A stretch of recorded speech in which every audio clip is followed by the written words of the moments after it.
Жаматтык медиа студиясынын кезектеги Элси Ол программасын баштайбыз. Жана бүгүн биз конокко Жаштарды өнүктүрүү институтунун программалык ассистенти Борис Нурденовду чакырганбыз. Саламатсызбы? Кош келипсиз. Биз Борис менен биргеликте мектептерде колдонула турган столдук оюндар жана мобилдик тиркемелер тууралуу сүйлөшөбүз. Албетте сизге азыр жаңылык болуп атса, атайын ушундай мектептерде ойнотула турган столдук оюндар же болбосо настольные игры деп коет, стол оюндары ойлоп чыгарыптыр. Ушул Жаштарды өнүктүрүү институтунун өкүлдөрү, кызматкерлери. Бул атайын ушул жарандардын активдүү катышуусундагы күчтүү парламенттик демократия деген чоң долбоордун алкагында колдоого алган Швейцария өкмөтү ошол эле учурда Бириккен Улуттар Уюмунун өнүктүрүү программасы экен. Анда Борис мен пресс-маалыматта 7 столдук оюн жана 2 мобилдик тиркеме жазылып жүрөт. Бул кандай столдук оюндар? Биринчи столдук оюндардан баштасак, анан эмне деген столдук оюндар, эмне үчүн столдук оюндар чыгардыңар? Эмнеден мындай идея келип чыкты? Биринчи столдук оюндарды өзүнүн жөнүн айтып берейин. Негизи бизде 7 оюн, анан 8-инчиси дагы карта түрүндө да, ал дагы оюн саналат, оюн деп саналат. Анан 8 оюн деп койсо болот да. 8 оюндун максаты негизи окуучулардын, мектептеги окуучулардын жарандык сабаттуулугун жогорулатат да. Бирок негизи бизде мектепте окуган баары скучный, зеригип, эчтеке кызыктуу эч нерсе жок деп кабыл алышат да окуучуларчы. Анан ошону кичине кызыктуу кылып, интерактивдүү кылыш үчүн оюндарды иштеп чыкты да. Оюн аркылуу негизи жашоодо адам бүт баарын оюн аркылуу жеңилирээк кабыл алат да. Ооба. Мен оюндардын аттарын айтып кетейин. Парламент дейт, квиз, эс жана укук коду, кандидат, укукту тап жана коом дейт. Демек аттарын айтканда бул ушундай жарандык позиция, жарандык өнүгүү деги эле ошол укуктук багытта окшойт. Эми жалпысынан оюндар да түрдүү.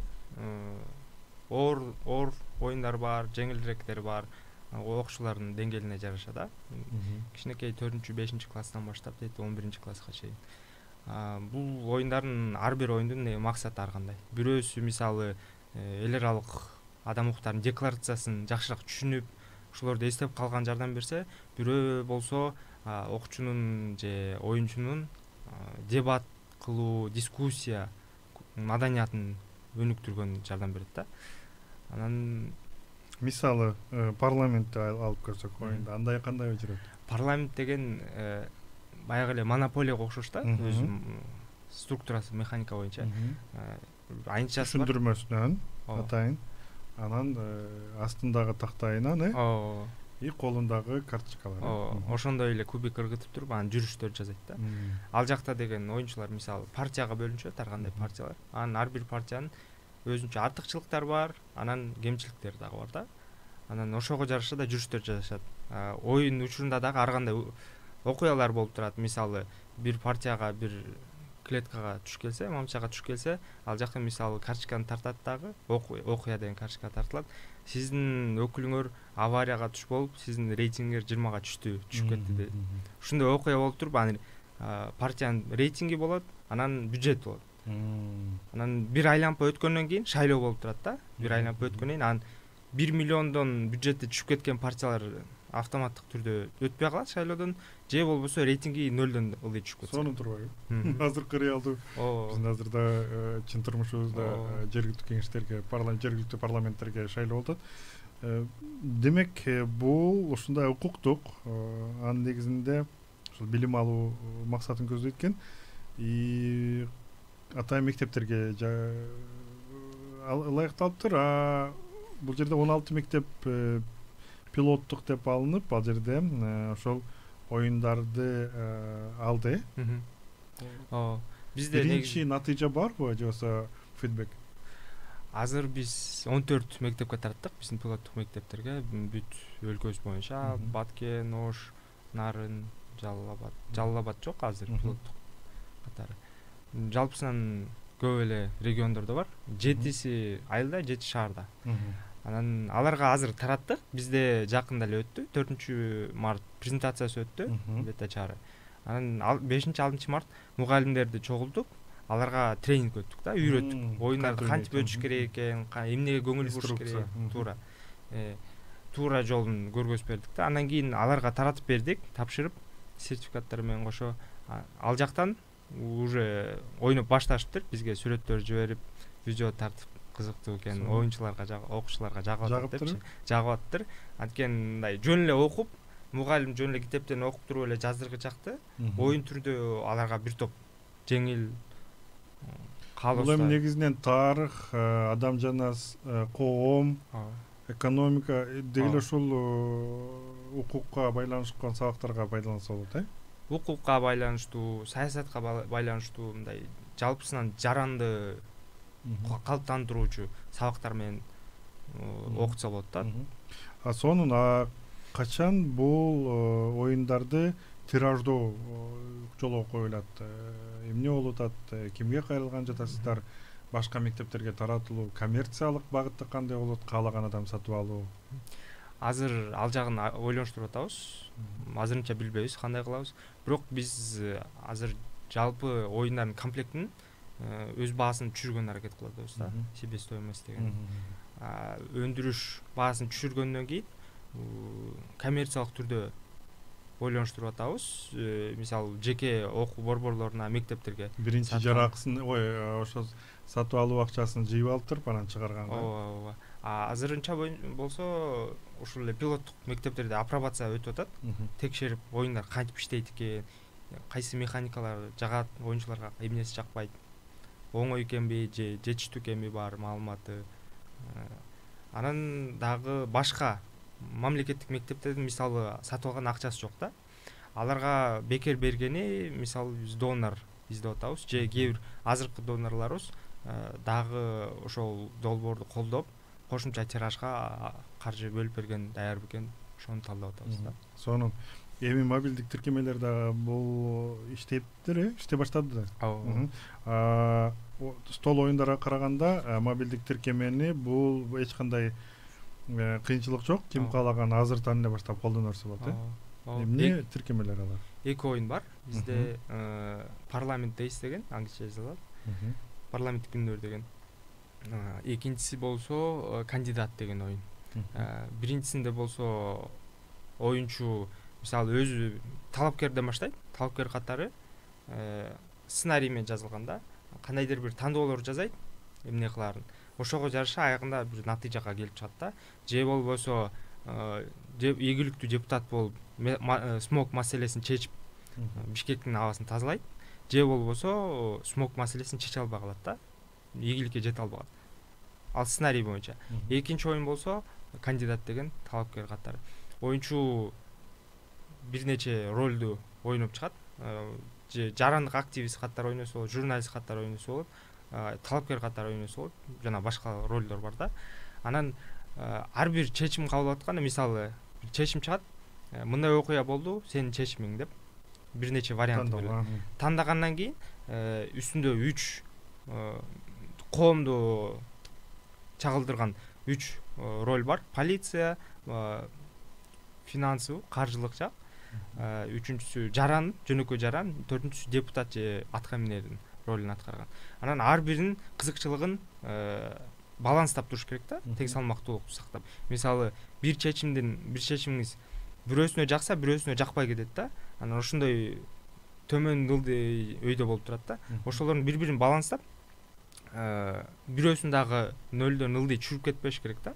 Түшүп кетсе, анда башкаларына жакса деле, бирөөнүкү түшүп кетсе эле оюн утулган болот да, жеңилген. Ошон үчүн коомдогу бүт чечимдер ушул ар бир тараптын кызыкчылыгын көздөп, коргоп тургандай чечимдер болуш керек экен да. Ошону үйрөтөт да. Мисалы бир эле тараптын эле кызыкчылыгын көздөбөгөнчү. Мисалы ушул оюндарды чыгарууга кандай максаты бар? Мисалы ушул зарылчылык келип чыктыбы, же изилдөө жүргүздүңөрбү? Канчалык бул зарыл нерсе? Оюндун өзүнүн зарылы. Деги ошул тематикасы. Бул негизи жалпы трендтин негизделген да. Геймификация деген тренд бар да. Баарын оюн түрүнө өткөрүүчү. Оюн түрүндө жеңил кабыл алынат. Бирөөнү ага мажбурлап ойлобош керек, өзү эле бош болсо эле ойной берет да. Жалпысынан изилдөөлөр, жалпы эл аралык изилдөөлөр бар. Оюндардын натыйжалуулугу боюнча. Жок, мисалы ушул укуктук багытта алып бар. Мисалы адам ушул жарандык калыптануусу, ошол чын эле Кыргызстанда кандай деп ойлойсуңуз? Мисалы силер өзүңөр. Кыргызстанда керекпи дегенби? Ооба. Канчалык деңгээлде жаштарда, ошо мектеп окуучуларда? Ушул жакта ой жүгүртүү силердин оюңарча? Жалпысынан керек эле деп ойлойм. Анткени сабактардын өзүн эч көп жыйынтык алып келбейт да. Баары бир окуганы менен мамлекеттин түзүлүшү жөнүндө, коомдо кантип алып барыш керек өзүн адам, шайлоо деген эмне, мисалы ошол эле системалардын, башкаруу системаларынын айырмаларын деле көп биле бербейт да.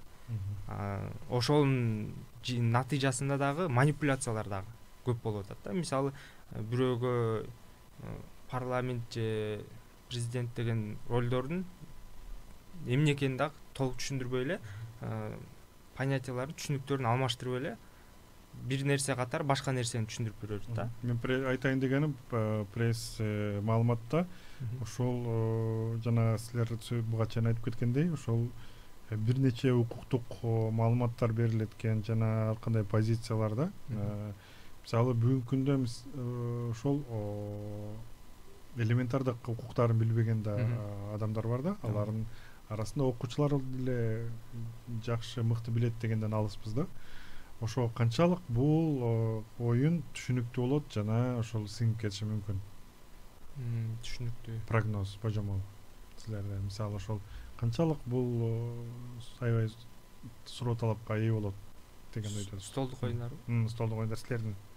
Столдук оюндар мектепте окутуу татаал болуп калбайбы? Аспабы катары татаал деле болбойт менимче. Анткени ал оюн түрдүү деңгээлдери дагы бар да. Мисалы квиз деген оюн бар. Ал өтө оңой да. Ал жөнөкөй эле викторина сыяктуу. Жөн эле суроо берилет, жооп бересиң. Код деген оюн бар да, эс тутум жана укуктар коду дегенчи. Ал деле бир топ оңой. Анткени аяктан бир жон гана даталар деле хронологиялык түрдө туура жайгаштырыш керек да. Өтө оңой оюндар бар. Анан парламент же коомчулук деген сыяктуу татаал, чоңураак оюндар бар да. Же болсо кандайдыр бир ушул багытта даярданып аткан окуучулардын арасында, окууга. Мугалимдерге дагы окутуп атканда ошону түшүндүрүп бердик да. Оюнчулардын деңгээлине жараша оюн тандагыла депчи. Мисалы 9-10, 11 класстарга татаалыраак оюндарды бере берсеңиз болот. Же болбосо эң оңоюнан баштап эң ооруна чейин бираздан өтө берсе болот деп түшүндүрүп бердик да. Дагы кандай ушул багытта иш-чараларды өткөрөт ушул сиздердин уюм, Жаштарды өнүктүрүү институту? Бул оюндардан сырткары кандай долбоорлорду ишке ашырды? Деги эле ушул жарандарды активдүү катышуусунда күчтүү парламент демократия деген долбоорун алкаганда дагы кандай иш-чаралар жүрдү? Ачык парламент долбоору алкагында азырынча ушул оюндар боюнча иштер жүрүп атат, апробация азырынча. Башка долбоорубуз бар, жарандык окуучулардын жарандык сабаттуулугун жогорулатуу дегендей. Ал жакта биз адам жана коом сабагынын баары биле бербейт болуш керек. 7-8 класстын китептери жок да, окуй турган. Ошон үчүн ал базистик планга кирбейт дагы. Анан 7-8 класста окуучулар адам жана коом сабагын өтпөйт. 5 класс, 5-6 класстан өтүп туруп токтоп калышат дагы. Анан кайра 9 класста башталат да. Анан ортодо бир чоң бош болуп калып атат да. Китеби жок болгон үчүн. Ошон үчүн азыр биз китебин иштеп чыгуу процессиндебиз да. 7-8 класска. Окуу китеби. Дагы бир суроо, ушул жарандык позициясын деп атпайбызбы? Бизде жаштар азиздер айтышат, ошол бизде жаштар эле эмес, мисалы ошол инфлюенсерлер же болсо элге белгилүү адамдар дагы өзүнүн жарандык позициясын айтуудан алыс, жашырышат. бул эмнеге байланыштуу деп ойлойсуңар? Мисалы, жаштардагы өзүнүн позициясын айта бербейт, айрыкча кыргыз тилдүү коомдочу. Мисалы, массадан бөлүнгүсү келбейт, же болбосо өзүнүн ичиндеги сезимин, мисалы, бир нерсеге каршы болуп атса дагы ошону өзүндө сактаганды тандашат. Ошентип айтышат. Биринчиден кошуласыңар ушуга, анан бул эмнеге байланыштуу деп ойлойсуңар? Бул ойго кошулам. Мисалы, ырчылар деле бир окуялар болгондо өзүнүн позициясын билдирип чыга албайт да, коркушат. Жөнөкөй чай ичкенди айтат, жекеме-жеке. Бирок өзүнүн Instagram баракчасына жаза албайт да. Эгерде алардын ою көпчүлүктүн ою менен дал келсе, алар көбүнчө дал келсе, анан мындай кандайдыр бир саясий рисктерди, куугунтуктоо рисктерин албаса, анда алар эч бир тоскоолдуксуз, бөгөтсүз айта берет да. Бирок ошол ою көпчүлүктүн оюна каршы чыгып калса, же туура эмес түшүнүп калат деп өзү ойлошу мүмкүн да. Өзү дагы өзүн цензура кылып, эчтеке айтпай эле коеюн деп. Ал деген, билбейм, ошол эле мектепте тарбиядан деп ойлойм да. Мисалы, бизде көбүнчө уят, көпчүлүккө каршы чыкпаган аракет кыл дегендей да. Баарынан өзгөчөмүн, сен өзгөчөсүң дегендей сөзсүз да. Ошого байланыштуу менталитетке, тарбияга. Бирөөнүн сөзүнө калып каласың, бирөөдүн жаман сүйлөшөт дагы, эл эмне дейт, туугандар эмне дейт дегендер. Сен эле бунтарь болуп эле чыга бересиңби дегендейчи. Бизге суроо берип атат, ошол Instagram баракчалардан келген суроо. Бул оюндар канча мектептерге кайсыл мектептерге дейт, канча мектепке жеткиликтүү болду дейт. Биз жана өткөрүлгөн ошот түз эфирде. 14 мектеп. 14 мектепте. 14 мектеп. Пландарда кандай? Пландарда бардык мектептерге берилет деген план бар да. Негизи кыялыбыз да бар, сөзсүз. Андай бергибиз келет, бирок ага да каржылык табыш керек да.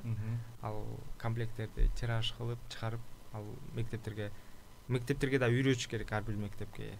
Биз ошол тренингден тышкары видеолор тартып чыкты, видео инструкциянычы түшүндүрүп бергендей. Бирок бизге көрөрмандарга эскертип кетелик, мобилдик тиркемен азыр университет акысыз. Акысыз. Play Market деп стордо. Парламент дейс, анан кандидат деген ой. Кандидат деп табасыз. Бул ичинде кыргыз тили барбы? Кыргыз тили бар. Ичинде кыргыз тили бар. Сөз түрдө жөндөмөсүн жөн эле билип алса керек. Бизде азыр бардык эле смартфон жана тиркемелерди колдонушат.